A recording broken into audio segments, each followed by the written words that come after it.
Hi, fiercely beautiful family. My name is Jennifer Bishop, and I'm joined by my co host, Monica Sotolongo. We are so excited to bring you this fiercely beautiful podcast where it is our heart to prepare the church to foster and adopt. Everyone has a part to play, and we believe Holy Spirit will lead you as you ask Him. We are so excited to bring you our friend and guest today, Christine Wernsing. Christine, we are so excited that you're here. Thank you for being here. Thank you for having me. I'm so excited. Oh, that's awesome. Christine and her husband, Brent, they pastor Kairos Church in Winter Haven, Florida. They have 9 children, ages 3 months to 18 years old. That's amazing. Christine and Brent have been a foster family for 12 years. Okay, I feel like there's a lot even right there. Yeah. Just the 9 children, 3 months to 18 years old. You are like running the whole gamut of ages here. That is amazing. Yeah, it's crazy. So I'm suspecting that there is a story behind all this that I'm so excited to hear. We don't know each other. We are new friends, but I have heard so much about you, your family, your heart, what God has done in your life through Monica. And I am really excited to hear your story. So tell us how this all happened. Tell us how the Lord started moving in your life with foster and adopt. Okay. Well, I'm excited. I want to make sure I do our story justice and not take, 3 days telling it. Um, but it is an amazing story that God has been writing in our family since the very beginning.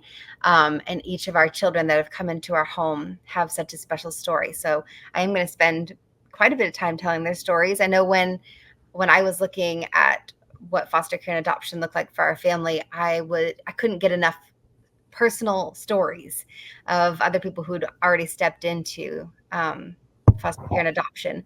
So I want to share each of their stories well, to stir hearts. So I'm going to start with the fact that my husband and I have been married for 19 years now.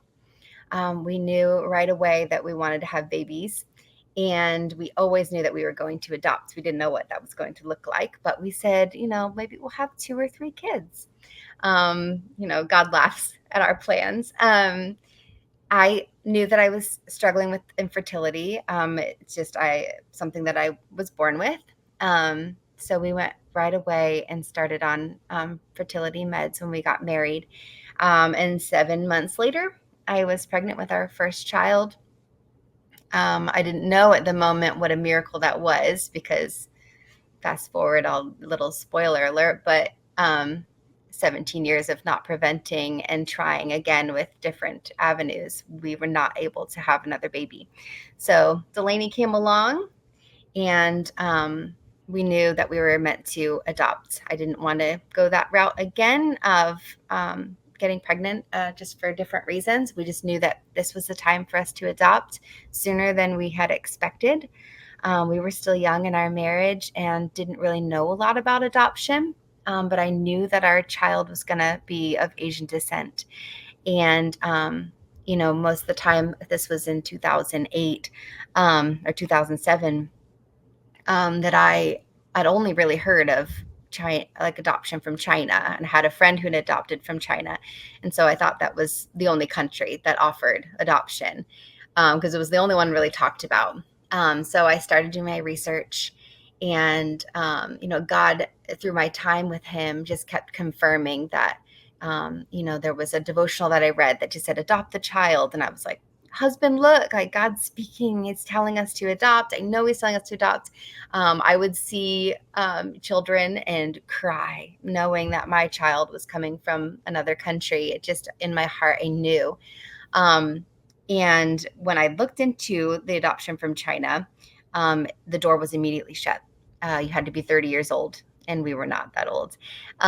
So I was like, okay, well, I guess we aren't meant to do that right now. But then, God kept moving, and through a friend of a friend, they said, have you checked this country, and have you checked this country? And I was like, oh, there's other options. So then here comes my research all over again. And I come across one for Korean adoption, and the requirements were that you had to be 27 years old, and we were turning 27 that month. You had to be married for at least 3 years. We were going to be married 3 years in the next couple weeks, and you had to make 30,000 a year. And at this time, we had just, for the first time ever, made $500 over $30,000, 30,000 that year. So it was a big deal for us, and I was like, "Wow, this is God. This is what you're calling us to do." The only drawback was that it cost about what we made in a year. So we're like, Lord, you're going to have to provide every penny because we don't have extra money. We don't have that kind of money. But we knew that that was what God was calling us to do. And over the next year and a half of raising money and doing fundraisers and yard sales, I mean, you name it, we did it. And tons of prayer and support. We were able to bring our little boy home from Korea. We got to fly over there and meet him in person. We got his picture when he's 5 months old, and then we brought him home when he was almost 11 months old. It was a long wait, but he was absolutely worth every minute of it. So it was just special. It was really cool. Beginning of that adoption foster care moment of faith where we were like, okay, God, we're trusting you with these finances. This is, we need you to come through because we can't do this on our own. So that was the beginning of this faith journey. Fast forward not much longer, and we said, let's adopt again. Let's just adopt here in the U.S. and see what that looks like. I'd really love a baby in the house. My children were now 5 and 3 years old. And so we went to this class, and they were offering you could adopt, and it was based off of your income. And so it was only going to cost us $5,000 to adopt an infant here. And we went through the classes, and the classes just happened to be for foster care and adoption. So we got to hear both sides, and it was a 10-week course. And the 9th week, my husband and I were driving home from the class, and my husband's like, do you think that we're supposed to foster, but maybe we're just too scared to step into that? And I was like, absolutely, because in these classes, you hear everything, the good and the bad. So you're hearing horror stories, and I'm like, why would I, sign up for something like that? Sounds terrifying. But I knew that the only reason that we weren't stepping into that and that we were supposed to was just because of fear. So we got to that last class and told them we wanted to foster instead of adopt. And it took us a little while to get licensed, but we wanted to keep the children younger at this point, not really knowing what we were getting into. We didn't have any friends in our church or around us that fostered, so it was very new and kind of scary to us. So we were trying to keep the child younger than our youngest, so under 3 and under. And we got a call for a little boy, and he was 3 months old, and he had 2 sisters, and they were 2 and 3. And my husband said in the beginning that, listen, we're only taking one child at a time. We already have a lot on our plate. My husband's in full-time ministry. I was a stay-at-home mama of a 5 and 3-year-old already. And I was instantly like, oh my gosh, all 3 of them are under the age requirement. Like, let's go, But my husband was like, we said one, we prayed about this, we are set, this is it, and I was like, okay, and being obedient, being an obedient wife. And I told our 5-year-old daughter, that the opportunity that there's this little boy that needs a home, and he's going to come and stay with us. And he has 2 sisters who are going to go to another foster home. And I found her in my closet crying and praying, God, please keep these babies together. Please keep the siblings together. And like hard, but I was like, okay, but husband said. So I'm like, okay. So I told her, I said, sweetheart, we can only take the one, but the other 2 are going to another home. And so we got that little baby boy, and he was precious. We all fell in love instantly. And learning about the foster care world and visits and all of the things, it was a lot. And we got to hear about his 2 sisters, that when they went to visits together, we didn't get to meet them. But through that, the workers would come and meet with him, and they would say, "Oh my gosh, he looks so much like them." And the oldest one, the 3-year-old, keeps saying, "Have you seen my Shawnee Michael?" And I'm like, "Oh, break my heart!" Like she was helping care for him. Like, where's her baby? And so, we just continued to pray, like, Lord, bring those babies together. They need to be together. And over the course of the next few months, and hearing these stories and hearing about the girls, my husband and I just said that these babies need to be together. When he goes home with their mama, he needs familiar faces. We're all he knows. And so we asked if the girls would please move in with us. And we had a visit with them, and it was instant. We loved them just like we loved him, and they did look like him. And it was so special. And they were having visits with their mom. The goal was reunification. And that was our goal of foster care, was to, create relationships with the biological parents. And through our time spent with her, she had realized that she was not in a good place to care for her children, and that she wanted to surrender her rights for them to stay with us. And as wonderful as that was for us, and exciting because we didn't want them to leave, we loved them very much. It was still very hard to watch her make that decision. I actually got to go to court with her and stood beside her while she signed over her rights. Just gut-wrenching moment. But we have kept a relationship with her. And she is precious. My kids have always had a special bond with her. So after that adoption, we didn't realize also how crazy it was to be able to adopt your foster children, that how rare that was. So at the time, 5 children in your home was the cap. So we were not allowed to foster anymore. Sorry, my shaky cat trying to love on me. So we had to close our home, and we got used to what it was like as a family of 7. And about a year after their adoption, I had said, like, we're supposed to add to our family. Like, I'm not sure what it is. And the Lord just kept stirring as he does. And I was like, I don't know how we're supposed to add to our family, but there's something. I feel like maybe we're supposed to foster again. So I called the agency and just said, is there any way that things have changed? And they said, no, 5 is still the cap. You can't foster. I said, okay, well, so I was looking through adoption, like, God, what are you trying to say? Like, what is it?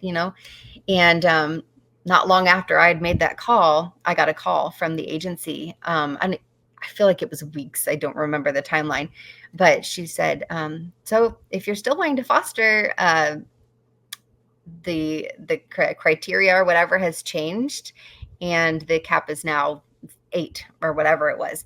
I was like, okay, well, that's what we were supposed to do. So we signed up to foster, and got a baby very quickly, straight from the hospital. And she was our first ever goodbye. We only had her for a month, but it's so easy to get attached to babies and children. And she got to go with her grandma, which was a great, experience, but still very, very difficult. And then we had a couple of other children come and be with us. We also had to say goodbye to. And I just felt like, Lord, this is hard. It's hard to say goodbye. I want a baby that we can keep. I want a baby in our home, or a child in our home that we can keep. And so we actually thought we were supposed to go on fertility meds and get pregnant again. And this is one of the times where we tried. And the same week that I went on the meds that helped me get pregnant with Delaney, I got a call from a friend who said that my friend has come into town. She just found out she's 7 months pregnant, and she's trying to figure out where her baby's going to go. She's talking about leaving it maybe at the fire station, or what that looks like. Is there someone that is wanting a baby? And I knew instantly that was our child. And that was what God was saying. I got a little mixed up, I thought I was doing, so anyways, we met with that bio mama, and she slid a picture across the table of our first ultrasound of a baby girl. It was her first ever ultrasound or any kind of prenatal care that she'd had the entire pregnancy, and said, "It's a girl." And it was a sweet moment of God's provision, and we named that baby Providence. I was able to walk alongside this mama. She actually came and lived with us for the last month of her pregnancy. She was just a young girl, just not ready to be a mama yet, and not in a good place. And we still have a relationship with her. She is family. She has become family. She comes and stays with us, and we go down and see her. And her and Providence have a very special bond. Providence is now 8 years old. So that was sweet. So shortly after Providence was born, like I said, my husband was in full-time ministry. We were a part of our church for 10 years, and we loved it. We loved everything about it. We were in youth ministry. We just had our 6th baby, and God was stirring again. And I could see it in my husband. And I said, God's trying to talk to you. I think God's trying to say something to you, but you're so busy. You need to go away. You need to go listen. And I sent him away on a Father's Day trip, and he was gone for 2 days and came back with a journal just full of, we're supposed to plant a church. And I was like, okay, well, there we go.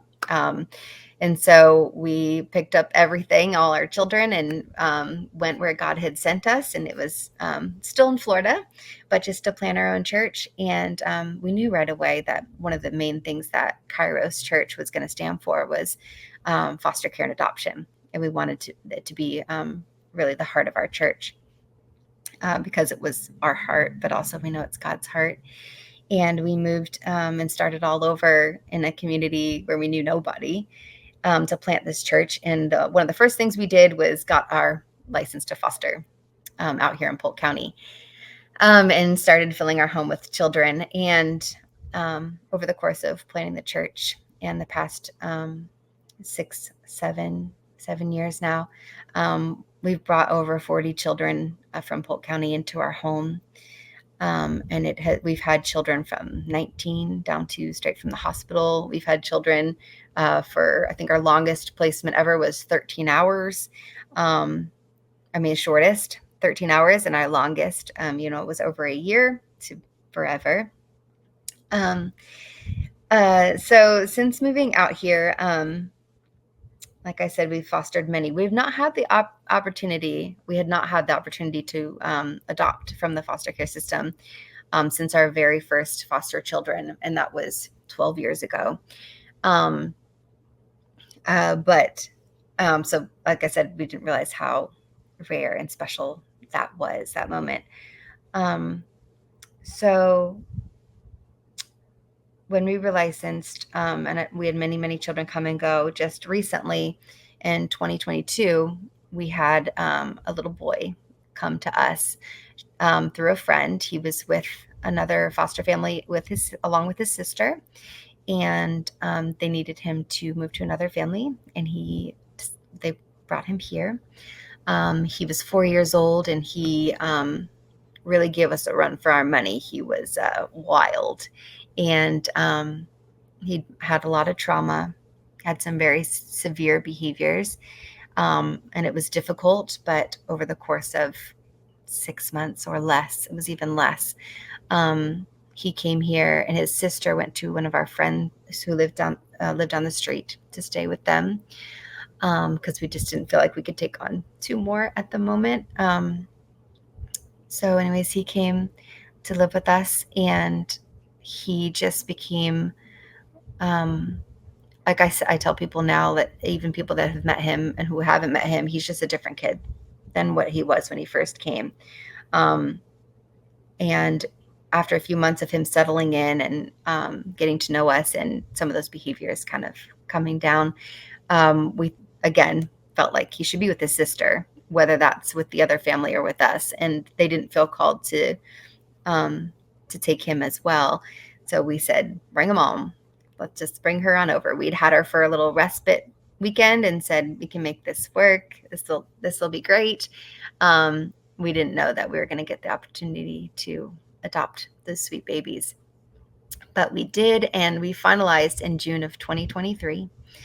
their adoption, and they're just a part of our family. It's crazy how God places these children in families and how quickly you fall in love. And it's not just me falling in love with them, it's my husband, it's my children falling in love with these children. But this was just one of those moments, just like our very first foster children, who we just knew were meant to stay with us forever. In that same month that we finalized their adoption, we found out we were expecting a miracle baby at 41 years old. 17 years of not preventing, and just completely out of the blue. It's just insane timing. God is just so cool like that to give us so many blessings. I still can't even wrap my mind around it some days. I don't think it really became real until I heard that baby's cry in the delivery room. But all of that, all of our children, all their stories, it's been such a faith journey. And in foster care, every moment, like I said, there were 40 children that came into our home and out of our home. Each season of another child entering, we would seek the Lord's guidance in what age was or what gender was right for our family at that moment. And God would just bring the children that were meant to be with us in that time. And I'll say I'd love to share in a little bit, I'll probably share it with one of the questions, some stories of the foster children that have come into our home.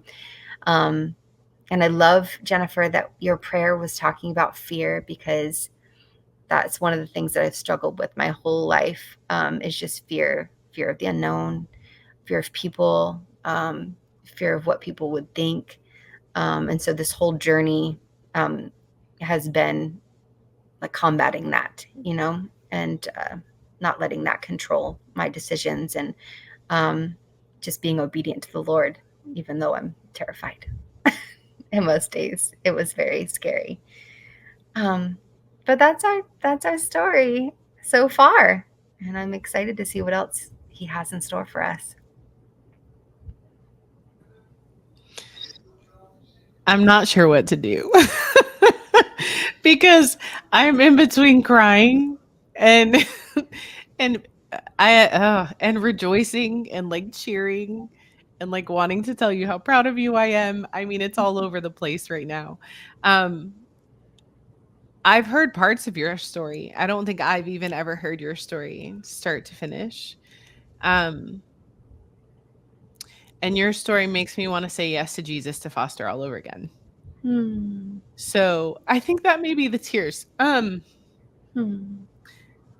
Or yes to the prompting of the Lord to navigate your heart and go, okay, wait a second, I'm feeling like this may be something from the Lord.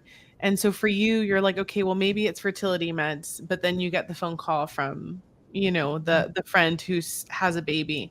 And it's so interesting to me how when you're in this world of foster care and adoption, how people actually do think of you when they're want to choose life, but don't know that they can walk through the pregnancy.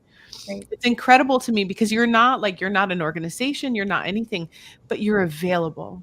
Hmm. You're available, right? And I think the spirit of God in you, like people recognize that.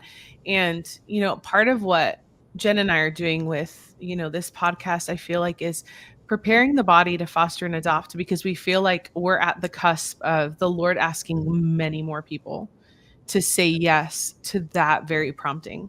Hmm. And so your story ebbs and flows. Like at one point it was yes to, walking through fertility medication. And at one point it was yes to, meeting with a mom and standing with her in a courtroom. And at one point it was a yes to foster care and adding siblings.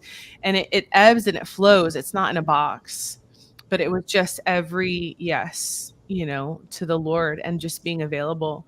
And so my heart cry at this point is that people are going to hear your story, friend, and they are going to say yes to the unknown. I mean, I think if you were to ask people, and so correct me if I'm wrong, Christine, but if you were to ask people out of adoption and foster care which one sounds more scary, Mm. I would venture to say, as a foster and adoptive mom myself, I would venture to say that people are a little more intimidated by foster care For sure. than they are adoption, because adoption, we can wrap our head around, okay, at least they'll be mine forever. We can start implementing, the things about our family. Foster care, for a very kind of self-core reason, we don't like saying goodbye. We don't Right. like saying goodbye. And we understand that the point of foster care is reunification. And so there's that hesitancy, to go, I don't know if I can. But I feel like hearing your story, friend, this is my prayer, is that people would say yes, no matter what the Lord is asking them. Because he's going to be calling more people, and more people are going to need the same courage that you've walked in for the last, over a decade plus. And I have the honor and privilege of knowing Brent, Christine's husband. And I think one of my favorite things about the two of you is that you really do this together. Yeah. That's something else that I think, as the Lord is preparing people to foster, to adopt, so often it's the mama's hearts that are stirred first. So often. Sometimes it's not that way. But you cannot step into foster care and adoption without being 100% unified as a Absolutely. marriage. That's Please don't, just don't, No. don't do that. We shouldn't step into any invitation from the Lord without being unified. Please don't step into foster care adoption without being unified. And that's one of the things that I adore about you and Brent whenever I'm with you, is you guys are incredible. You're fun. You're like wild, but you're in unity with the Lord and each other, and that's what makes going from, 1 to 8 or 1 to 9, over this last span of years. That makes all the difference. Yes. Right? Absolutely. Absolutely. I wouldn't have been able to do it without my husband, obviously. But yes, because there were very, very difficult moments through foster care and through our adoption and just parenting in general, that if you're not on the same page, it'll eat you up alive. Even just, not even just your spouse, but having a support system changed everything for us when we first started fostering and adopting. Like I said, we didn't know anybody. Our church didn't have anyone fostering. I didn't know what we were getting ourselves into. I just knew I needed to say yes to the Lord. And so I was like, well, we're just going to figure this out on our own as we go. But over the years, I realized how badly we needed that support system of just people who knew what we were going through, that could sympathize with us, and who didn't say we were crazy, and who didn't try to talk us out of it. Like, there were many people that said, like, why are you doing this to yourself? And I'm like, I'm not doing it to myself. The Lord told me to. I'm being obedient. I don't have a choice. Like, when I feel like I'm being obedient to the Lord, I don't feel like it's a choice, because I don't want to be out of his will. I've been out of his will in my life before. I don't ever want to be in that position again. So I don't care how scary or how crazy or dumb I look. I even had another pastor tell us that we were stupid for bringing in a foster child the same week that we planted our church. I was like, it's not stupid. It's what the Lord called us to do. But that support system of your husband being on the same page, and just having a community of people surrounding you is needed. It's a necessity. Absolutely. I feel like one of the things that Jen and I have been talking about, you're officially our number 3 interview in this process. And our first 2, we've just been noticing a different theme going on for season 2 of the podcast. And it's this call to action. It's this surrendered life. It's obedience, even in the face of the unknown and fear, really, again, highlighting the obedience unto the Lord. You were planting a church and fostering simultaneously. Why? It was unto the Lord. It would have been crazy otherwise, right? Like, it would have, but disobedience would have been crazy. Much crazier. Yes. Much crazier. And so, yes, do those things always go together? Maybe not. But in this case, if he asked you both, like, obedience is the only decision in those places. It's the right one. It's the one that will bear fruit. It's the one that will cultivate the kingdom. And I just want to honor you and Brent just from the start, even from you sharing your story, because I don't know many churches, and I pray that this changes. I believe that God wants to see it changed. I don't know many churches where the pastors are actively walking it out day in and day out, not even walked it out for a season. And there's no judgment on my part. We were only a foster family, a local foster family for a year. And then we did different kinds of foster care and adoption. And, like we all have different seasons, but you guys have consistently, with the culture of your church, stepped into this space. And I just want to honor you guys. I just thank you for saying yes to the Lord, friend. It means the world. And Jen, I do not want to leave question 1 without you getting to share, because you're hearing all the same things I am, and I'm crying over here. I'm amazed at your story. I've really been, I tell Monica every time we get to interview someone, it blows me away what the Lord does and how unique each story is, and how you represent this facet of the Father's heart by your story, by your yes. And I think one of the things that stood out to me was, you guys had a yes in the beginning, and then you, oh yes, bring that baby on. Love it. I love it. That you guys had your yes, but your husband was like, okay, we can bring one in at a time. And there was a sibling set. And sometimes I think we look and we see someone like you and we think, oh, I can't do that.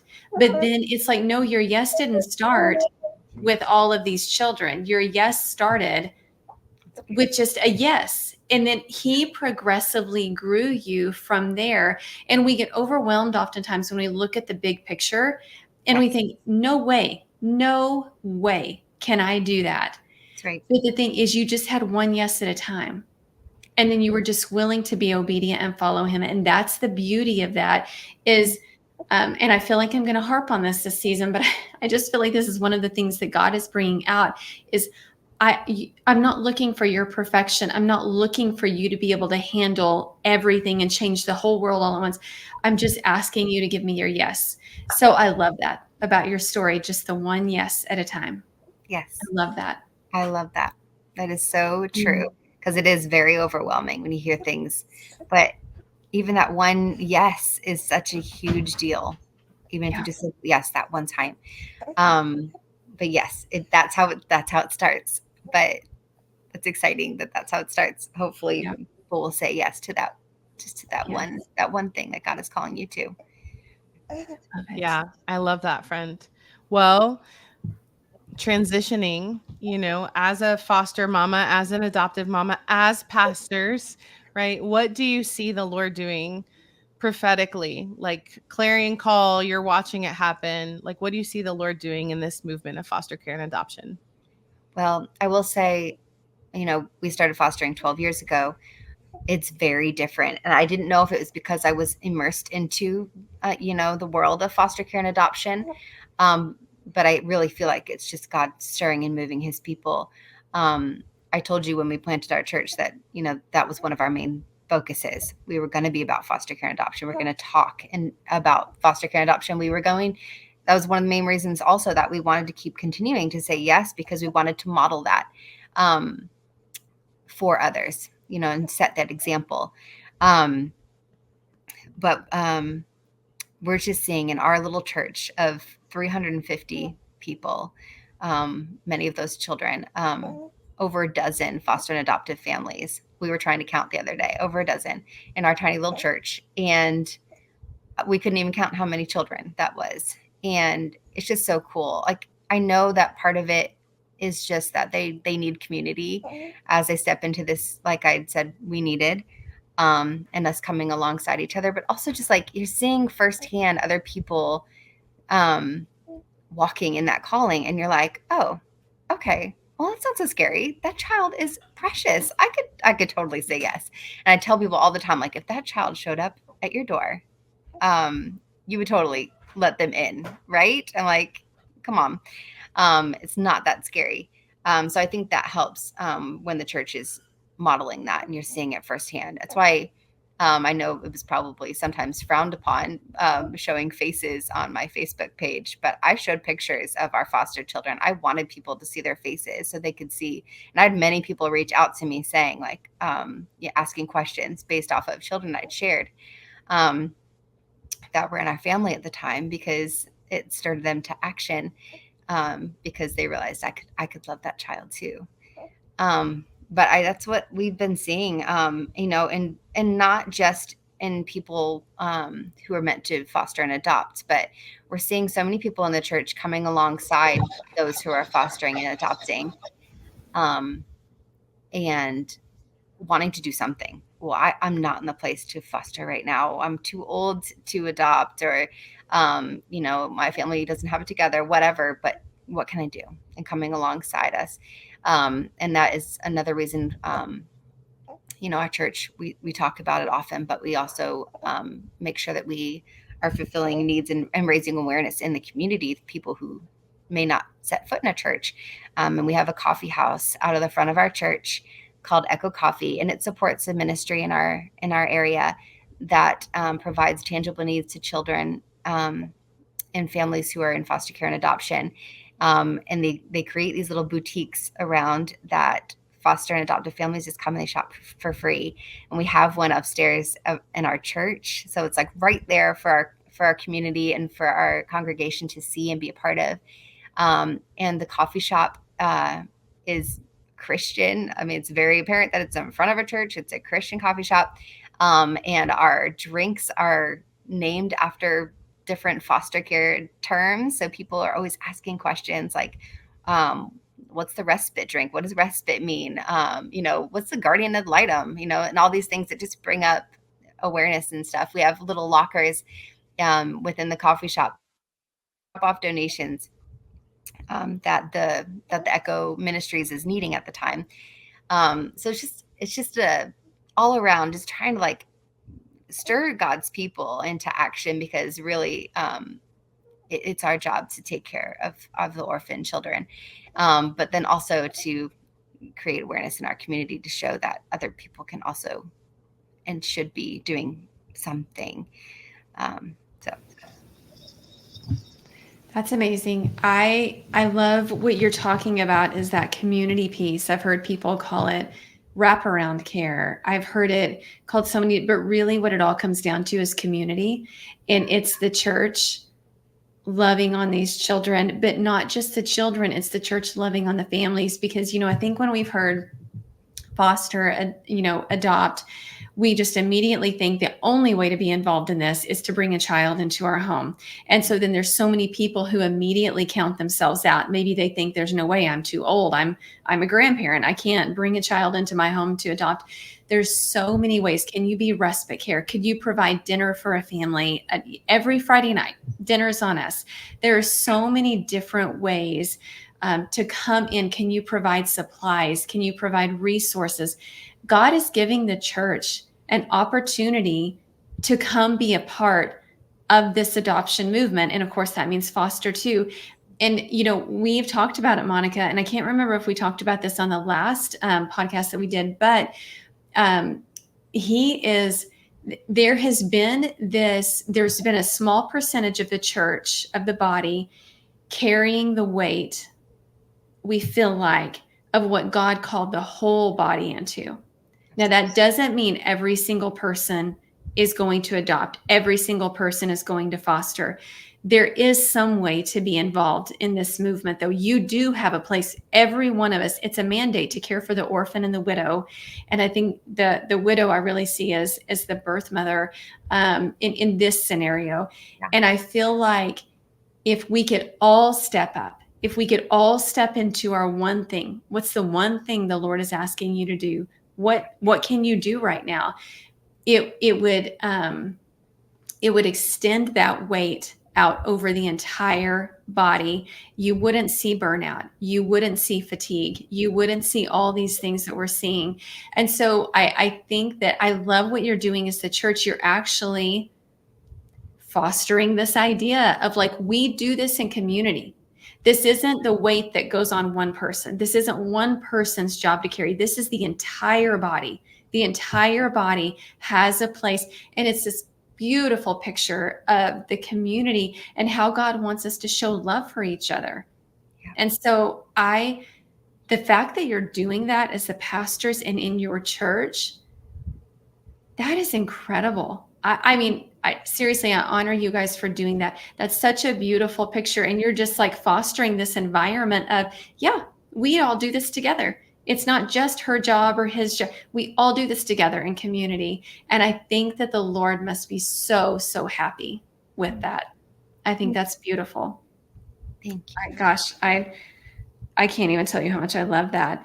So tell me, share with us what you feel like the most important thing that the Lord has taught you about fostering and adopting. And I know it's really hard to narrow that down to one, but what's something that really stands out to you? My word. The most important thing.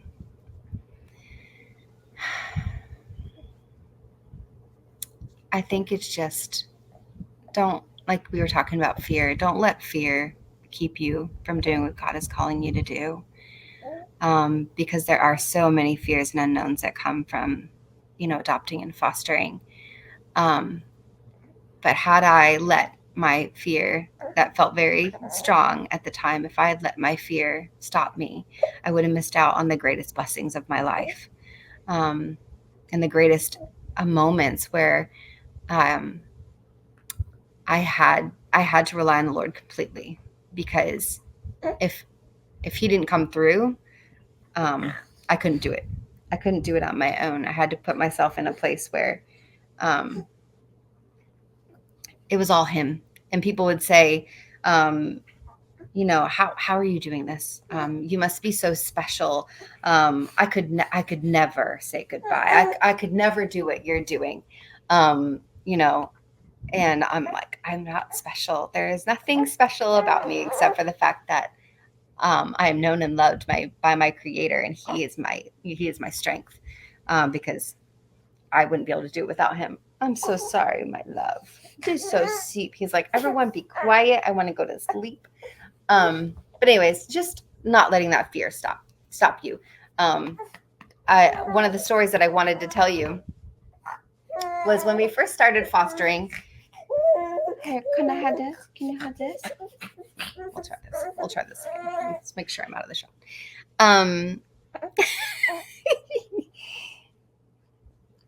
When we first started fostering, like I had said, the children are going to stay under the age of our youngest child. Well, that went out the window, over time, because God just said, nope, you're supposed to take this one this time and this one this time. Well, I always said, I'm never taking in a teenage boy. That's too much. That's too scary. And God's like, again, laughing at my plans. And I was feeling a stirring, like I had a dream of a teenage boy who was coming into our family, and he was outside playing basketball, and he was like, hey, Ma, watch me, and I'm like, oh, okay. And I knew he wasn't, my child, but I knew that he was mine, if that makes sense. And I knew that we were going to foster a teen boy, and it wasn't even on our criteria. Like that wasn't even on the age range that I had given to placement. And they called me with a teenage boy. And I was like, yep, he's coming to our family. And he did. And then shortly after he went to live with his brother, they called us with another teenage boy. And this boy, he was 14 years old. Big kid, intimidating looking kid. Like if he got angry, he could take me out. But just the sweetest teddy bear. And he's still to this day my favorite child. I'm not allowed to have favorites. My favorite foster child that I have ever had in my home, except for the ones that have got to stay forever. He brought this joy in our home, this laughter that I still miss to this day. By the end of his year with us, he was leading devotionals at our table, excited to go to church when he came from a family that did not believe in the Lord. His family ended up coming to church with us. we have a relationship with his family still. And even after he was reunified after a year. So the school year wasn't over. It was in February. His mama called me and said he's miserable at his new school. Can he just, he wants to be back at his other school, but he wasn't in our area to go to the school that we had him in. And I said, would you be okay if he moved back in with us for the remainder of the school year? And she let him move in with us until the end of the school year. Like, that's just unheard of. And I was like, is this even allowed? Like, I asked like our placement agency, like they were like, that's there. He's reunified. It's their decision now. So just crazy stuff like that. But had I let my fear control me in that moment, I would have missed out on him and the blessing that he was to our family and us, and what I'm praying will be a lifelong relationship, and hopefully lifelong seeds that were planted in his life and in his family's life, just through being in a Christian home. I don't even remember what the question was. Well, you know what you answered? It was, what is the most important thing God has taught you? And I think you answered that perfectly. And I wanted to say, and then Monica, I'll turn it back to you for the last question. But literally when you just said that, you said, if I had let my fear control me. And when you said that, I had this really, really strong impression. You know what? The Lord never promised us safety. I mean, we're safe with him, but the promise was not that life was going to be easy if we followed him. Right. And the promise was not that we would not have warfare. It was not that we would not come against things. It says that we won't be harmed. You can look at the disciples. You can look at the early church. You can look at the church overseas. We're not promised safety. But I think I really think it's really what we want deep down, right? Like, that's what we want, is we really want to follow God. Our hearts really want to go there with him, as long as I can be promised that I'm going to be okay, that my family's going to be okay, that nothing's going to come against us, that we get all the blessings without any of the pain and the hurt and the discomfort. And when you look in the Bible, you can look at Jesus's life, and that's who we're supposed to be emulating. That's the life we're supposed to be following, is we're taking up our cross and we're following him. We're laying down. Our lives don't belong to us anymore. Right. And so I think really, I wonder if this is an area that we have missed it. Even as the American church, you know what? We're pretty comfortable. We're pretty safe, really, for the most part. And I just wonder if the Lord is calling us to step out of the boat onto the water and be willing to risk it with him. You know, that that was impressed on my heart so strongly when you were saying that, is that I don't think he's just asking us to go as long as we feel safe. Right. We have to follow him. Right. There's really no choice if we're true followers. Right. That's good. I feel like I have found the Lord take me by the hand and walk me straight to the thing that I was afraid of. So often, I feel like foster care, you being a foster parent, being a refugee foster parent, being an adoptive mom, I don't know that any of those circumstances came without me having to look at what I was fearing in the face, so to speak. Mm-hmm. However, one of the things that I didn't know until the Lord has grabbed my hand and like walked me towards it, the very things that I feared, was that fear is bondage. Yeah. And Jesus means to make us free. Absolutely. Oh, and it makes me want to cry, but it's incredible when we've looked at the things that have made us afraid, you know, bringing over, we had the same experience. Our first, you know, child that we brought over when we were thinking about adopting was a host child from Ukraine, and he was a teenage boy. And it was all the same things, Christine, where it's like, that's not wisdom for, 1,500 reasons. And our kids were tiny, 3, 2, and 1, I think. And even we were like, I don't know that this is wisdom, but the peace of the Lord remained. And so we walked towards that thing we feared. But what I found on the other side of walking hand in hand with Jesus into the very areas or spaces that I'm afraid is that there is another side. And I come out on the other side more free than I started, Absolutely. where now I'm not afraid. So many people sometimes will put up these walls and we'll call them wisdom. We'll call fear wisdom sometimes when we're not careful. We'll call them wisdom and we'll be like, no, if I stay within these spaces, then everything's okay. And Jesus is like, I made you for expanse. I made you for spacious places. And in my kindness as your father, I don't want you to be contained and confined by what you think is life and life abundantly in our safety. And that may be a whole other conversation, but as you're speaking, Jen and Christine, it's really what's coming to mind is I think so many people don't recognize that the Lord walks us straight to the things that we're afraid of often. And not because he's a mean father, but because he's a kind father who's committed to our freedom. And he's like, hey, daughter, that teenage boy, you don't have to be afraid of that.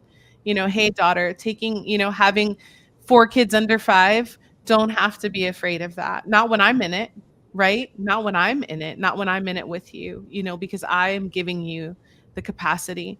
Even the older teens, I mean, how many older teens do not have placements because nobody wants to take them in? And it's called wisdom so often. And I'm not saying go willy-nilly. I'm saying obey the Lord, but ask the question. Ask the question. Lord, what would you have me do in this situation? Because sometimes his answer will surprise us, as I'm sure it has often for you, Christine. Sometimes his answer will surprise us and be unexpected. But on the other side of that, I live. I live. It's like he's introduced me to this abundant life that he promised on the other side of looking the things that I was so afraid of in the face with him hand in hand. And I recognized I never had to be afraid in the first place. So anyway, it just blesses my heart. I'm going on a tangent, but I get really excited I know. because the Lord is like, I don't want fear in your life. I don't want it there. We're not going to call it healthy. Yes. We're not going to call it healthy. I'm not going to let it confine you anymore, daughter. I'm like, yes. I mean, at first I'm not saying yes, but sometime at some point in the walk, I get excited. Okay. So last question, friend. Somebody's listening today and they're thinking, well, if they're anything like me crying in the beginning of the podcast, they're thinking I may be called to foster care and adoption. But they're thinking, they're feeling the stir, they're feeling the burn of the Lord. You might be, this podcast might be their 5th confirmation. Just like you were receiving confirmations to the Lord, this may be that confirmation for them. What would you say to them? Like, what would be your biggest piece of advice or encouragement to a family thinking about fostering or adopting? Well, I want to just be like, just do it. Like, if you're feeling led, but like we had said, not everyone is called to that. But if you are feeling that stirring with the Lord, I would say take the first step, take a step in that direction. I mean, that's what we've done in every scenario. And there have been closed doors. Many times I've had closed doors where God said, that's not where you're supposed to go. You're going try this way. And, but take the first step. And see where God leads you, because he'll open the doors and he will lead you as you're following him and seeking him. He will lead you. He will confirm, just like you said, this could be their confirmation. I've had many moments like that where I've been like, okay, Lord, I don't know. I'm hearing from you. And he's just like one thing after another and just like drops things in your lap when you're open to him. So yeah, take those steps, ask questions, read stories. Like I said in the beginning, like I knew we were supposed to adopt and I just could not get enough stories. I wanted to hear personal stories of people who had adopted. As we stepped into foster care, like I said, we were learning as we went. I grabbed all the books I could on just personal stories of people fostering, and some of those were terrifying. Like too much, too far. Put that one down. That fear crept back in. But yeah, and like we said, don't let the fear stop you. I know the biggest fear that I hear from people is that I could never say goodbye. You can, because this life, like we said, it is for Jesus. It is not about us. And you can do hard things for him, regardless of how it makes you feel. And we have had to have some really hard moments where we've had to say goodbye to children. And it was hard and gut wrenching for the family. And there have been times when we've had to say goodbye to children that were in our home for a season, and it was not difficult, if you know what I mean. Like, it was like, okay, you're moving on, and that is okay. But yeah, don't let that fear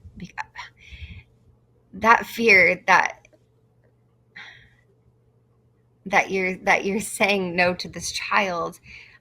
This may be the only moment that this child gets to experience real love, and you get to be that, even if it's for a few months, that you're giving them the love that they deserve and that they need. And that's an honor and a privilege to be that for that child. And yes, your heart will break as they leave, but you know that you have planted a seed in their heart and you've made a difference in that child's life, in that family's life, coming on board and that's been one of the biggest blessings for us too, is just coming alongside not just the children, but their families, and getting to be that example of Jesus to people who may not have encountered Jesus otherwise, and really meeting them in a moment where this is the hardest moment of their life for these children and for this family. And you get to be that person that just stands in the gap. So it is an honor and a privilege. So take a step towards and see, because if God's stirring in your heart, it's for a reason. If God's bringing things in your life constantly of this confirmation, it's for a reason. He's trying to speak to you. And I would also encourage people, if you're feeling that stirring, get in his word, because that's where he speaks. He's going to speak to you through his word and confirm through his word. You'll be so surprised at how he's going to either open or close specific doors, just through that time that you have with him. He's so good at speaking to our hearts, and I've loved that about him over this whole journey of how, before I even know what he's going to do, he's speaking to my heart, specifically, in a specific direction. But yeah, I think that's it. And ask questions. Did I say that? Ask questions. Ask lots of questions to people who are walking through it, because I think that helps too with our fear. Like, scenarios. Ask scenarios. What happens in this scenario? What happens in that scenario? Oh, okay. Well, that doesn't sound so bad. And just kind of wrapping your mind around those unknowns, and there still will be unknowns in the journey, but it is helpful when you're beginning that journey. Yeah, I don't know very many people as open as foster and adoptive parents. I mean, in terms of like, please ask me questions. Like, I will make myself available. How can I help you? We're in the middle of all of our kids hanging all over us. Doesn't matter. Just come. Yes. Sit with my family. Actually, that may answer all your questions right there. Just Yes. come sit with my family. I'll feed you, and then we'll see what Jesus does. Yes. So I know so many foster and adoptive families, sometimes I think people are intimidated to ask the questions, and I'm just like, I don't know that I have met a foster and adoptive family who's like, no, I refuse to speak to you. On the contrary, I feel like their hearts are so broken by the need and wanting to see more people raised up, that we're just like, ask us any question, even the really awkward, uncomfortable ones. We're here for you. Yes, absolutely. Yeah. So I love that. Jen, do you have anything, friend, before we close? No, I would second that. I tell people all the time when I'm talking with families about adopting, and I say, you know what, Sean and I are open books. We want you to ask us questions that you think are too ugly, that like reside in your mind, but you're like, nope, I can never ask that because I will look terrible. Ask them. At like you're right. You need to ask questions. You need to know, and you need to be encouraged. And you can even be encouraged in the hard stories. You really can. You can see that people made it through, that God walked them through. So yeah, I would just say yes, ask the questions, ask the ones that you desperately want to know the answers to, but you're like, I don't want to ask that. That sounds really terrible. Ask it. Just do it. Don't let that stop you. Yeah, that's good. So good, friend. So good. I'm so this was so encouraging, Christine. Thank you for taking the time not only to share your testimony, which I feel like, again, I don't know that I've been moved to tears yet. I just, the Lord was doing something in my heart. Like, Jesus, I want to foster again.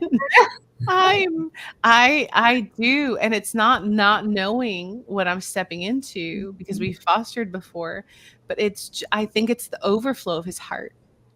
You know, if there's anything that foster and adoptive parents, I think across the board have discovered is that we've tapped into a piece of God's heart that not everybody knows yet, you know?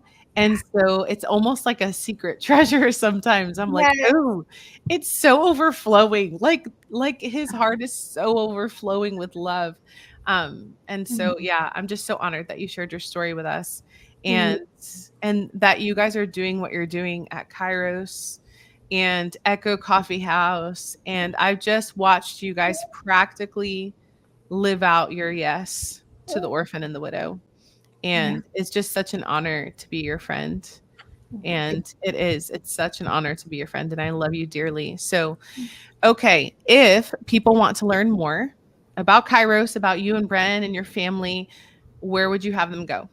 All right. Well, if you want to hear about Kairos, you can go to kairos.church. And you can see our service times, where we're located, hear about our vision and values. Echo Coffee House is our coffee house out of the church in Winter Haven, Florida. Sorry, I didn't realize I needed to say Florida, but Echo Coffee House. You want to have a conversation? My husband's almost always there. Don't tell him I said that. Have a conversation because it's one of our favorite things to talk about is foster care and adoption. So come have a conversation with us. And then you could hit either of us up on Facebook, Brent Wernsing or Christine Wernsing, Facebook or Instagram. If you just want to have a conversation or hear more about one of our children's stories, or come sit at our house and watch the children run around and fall in love with their little faces and realize that you could love some too. I love this, friend. It has been an honor, and only because it is a shameless plug. Their oldest daughter, Delaney, is my kids' book illustrator. And I'm so proud of her and everything that God is doing in her life. And you guys heard that right. She is 18. And yet she is working on book number 2, illustrating. And I'm just honored. I feel like the fruit is in you and Brent's, yes, but it's in your children too. Like your children carry such a treasure, friend. And so, yeah, I just couldn't let it go. I'm like, I have to shout out to her because she's amazing. So honored to have you. And to each of our guests who are jumping on here, friends, I pray that your hearts have been encouraged. I pray that the Spirit of God truly is confirming to you that for me and Jen personally, that is the second time today that we have heard somebody say, take the first step. So it almost feels like the theme of the Lord for today, which is take the first step, jump, whatever the stirring of the Lord is in you, whatever the invitation is, take that first step and take it in confidence that we serve an incredible Father who will close doors if it's not time for something, and he will pivot us, if we need to go a different direction. But sometimes I've found that movement is better than stagnancy. Absolutely. We get stuck in being stagnant and in neutral, and we're like, okay, I'll stay here until. And Ricky and I mean, just for our own family, have found that when it comes to something that the word of the Lord has already said, a mandate from the Lord, like caring for the orphan and the widow, we have his green light. Yeah. so we can move forward in confidence. And if he needs to turn us or shut a door, he's so faithful to do that. And so I'm just so excited to hear the testimonies, honestly, after this episode. And we're just honored to have you, Christine. So thank you, friend. Thank you so much for having me. What a blessing. Thank you all so much for joining us today on this episode of Fiercely Beautiful. If this episode has blessed you or you would like to ask us a question, you can reach us at fiercelybeautifulfamilies@gmail.com. To find out more information about our ministry resources, you can visit me at abidetolove.org or Jen at chosenministries.com. You can also follow us on all of our social media platforms. Friends, let's prepare for babies together.